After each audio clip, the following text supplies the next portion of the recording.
பாட்டி என்ன டவர் கிடைக்கலையா பாட்டி? தென்னை மரத்தில் ஏறிட்டீங்கள?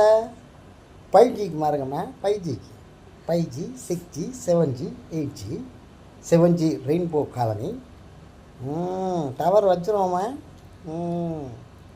ஹலோ நான் பாட்டி ரொம்ப இன்னும் கொஞ்சம் மேலே வந்தீங்கன்னா எல்லாம் கச்சிதமாக முடிஞ்சிடும். டவர் நல்லா கிடைக்கும். கொஞ்சம் மேலே வந்து அப்படி 2 கையும் பிடிச்சிங்கன்னா டவர் நல்லா கிடைக்குமா? 2 கை வச்சு பிடிங்க பார்ப்போம். பிடிங்க சீக்கிரம் பிடிங்கம்மா, வேலை கிடக்கு.